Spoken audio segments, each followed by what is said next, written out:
kalau harus selalu membeli pupuk di toko, semakin hari harganya semakin mahal. Nah, di sini saya akan berbagi cara bagaimana supaya pohon nangka dalam kurun waktu 2 bulan akan segera berbuah. Cukup hanya dengan menggunakan bahan-bahan alami yang ada di sekitaran rumah kita. Racikan tersebut dinamai dengan pestisida organik nabati karena tidak membutuhkan bahan-bahan kimia. Jadi sangatlah cocok untuk tanaman yang kita tanam, apalagi hendak kita konsumsi sendiri.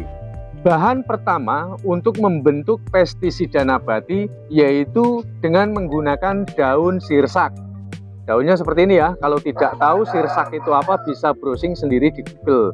Ada yang menamainya ini nangka Belanda, ada yang namanya ini daun moris. Nah, untuk perbandingannya per 1 liter kita hanya membutuhkan 10 lembar saja. Lalu pestisida nabati yang kedua yang digunakan adalah ini, bawang putih. Bawang putih ini sangatlah ditakuti oleh bakteri-bakteri jahat ya, dan juga serangga seperti semut dan yang lain sebagainya. Lalu untuk organik nabatinya di sini saya menggunakan, lihat, jerami.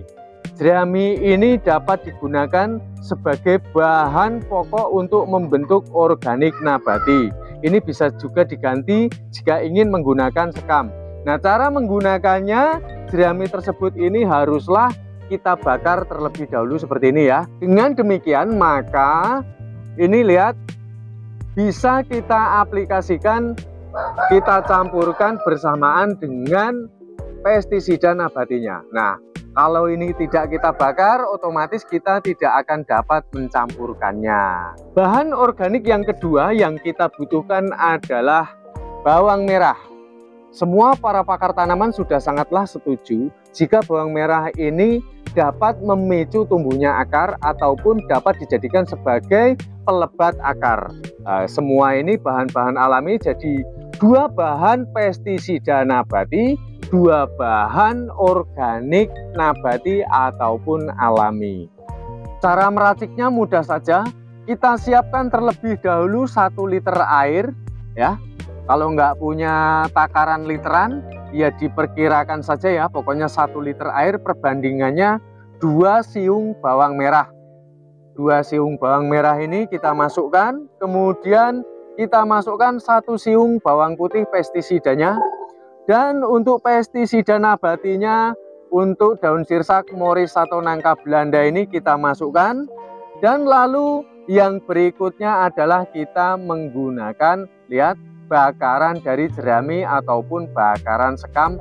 Ini yang akan update, selain menjadi organik maka dapat menjadi bakteria fotosintesis, sehingga dari racikan ini akan menjadi subur tanaman yang akan kita sirami.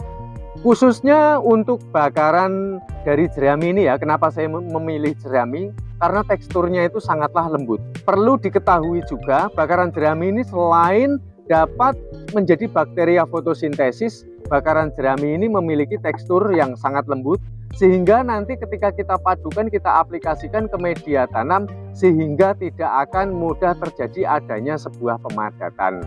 Nah, sedangkan kalau tanaman buah itu sangatlah rata-rata membutuhkan mineral yang begitu tinggi.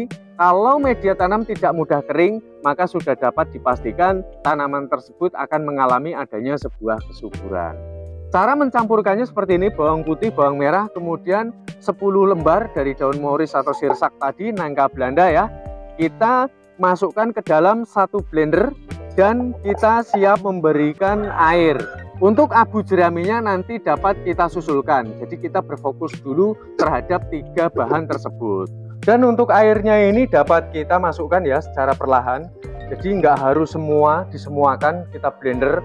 Nanti airnya ini bisa kita campurkan secara menyusul ya. Jadi ini sesuai dengan kebutuhan pada saat pemblenderan saja. Langsung kita masukkan dan kita lakukan sebuah pemblenderan sampai betul-betul nanti dia akan bisa kita peras. Dan setelah kita blender, kita rasa ini sudah bercampur ya. Lalu kita masukkan ini tadi abu bakarannya ini dengan ukuran takarannya per liter itu kita menggunakan 10 gram dari abu bekas bakaran tadi. Dan lalu kita lakukan pemblenderan kembali sampai bercampur merata. Dan untuk air yang masih tersisa ya kita dapat mencampurkannya seperti ini. Lalu kita lakukan sebuah penyaringan. Jadi untuk yang disaring ini kita dapat menyemprotkan ya sampai pada buah cabai ataupun buah-buah yang lain hingga pada buahnya ya. Nah ini dapat langsung kita masukkan seperti ini saja. Tapi jikalau kita mau aplikasikan langsung kita siramkan pada akar, maka kita tidak perlu lagi menyaringnya. Dan maka hasilnya akan seperti ini, agak kehijau-hijauan ya, agak kehitam-hitaman. Wah ini seger banget ya. Ini sangatlah mujarab jika pohon nangka kita ingin segera berbuah. Jadi dengan adanya proses pemfilteran atau penyaringan ini supaya nanti alat semprotnya itu nggak macet. Tapi kalau untuk di akar ya langsung aja, nggak perlu disaring seperti ini. Tinggal diaplikasikan 1 minggu, diberikan 1 kali saja. Seberapa banyak ini kita siramkan ya pada tanaman kita itu bergantung dari jenis tanamannya. Jadi tidak bisa dijadikan patokan. Ingat, karena pohon nangka membutuhkan kelembapan, maka untuk areal media tanam ini kita harus benar-benar memperhatikan. Jadi kalau kita menyiramnya seperti ini ya, pastikan untuk areal bawah ini betul-betul sudah lembab secara merata. Lihat, karena pohon nangka ini umumnya ya kita petik daunnya seperti ini saja, getahnya sudah banyak sekali. Itu artinya dia membutuhkan mineral yang begitu sangat tinggi. Nah ini rahasianya supaya pohon nangka kita cepat berbuah. Dan penting untuk diketahui, tips ini harus tahu pemirsa, karena pohon nangka ini membutuhkan kadar air yang begitu tinggi, maka untuk penciptaan lahan media tanam ini yang sangatlah menentukan. Sebagus apapun pupuk yang kita pakai, tapi kalau areal di bawahnya ini terjadi adanya satu pemadatan, faktor kekeringan, maka sudah dapat dipastikan pohon nangka akan sulit untuk berbuah. Ingat ya itu ya, sebagus apapun pupuk, kalau lahan media tanamnya tidak memadai, maka tidak akan mencapai ke dalam keberhasilannya. Dan lalu jika kita dapati daun nangka ini kan gampang sekali ya berguguran seperti ini, apalagi pada musim kemarau, harus segera kita bersihkan dan kita lakukan penggemburan kembali pada areal tanahnya supaya nanti kesuburan dapat tercipta. Nah pohon nangka ini beberapa kali sempat viral karena satu pohon ini ya per tangkai kemarin ini bisa menghasilkan dari 4 sampai belasan per tangkai ya, coba bayangkan. Tapi ini semua bergantung dari jenisnya memang ya.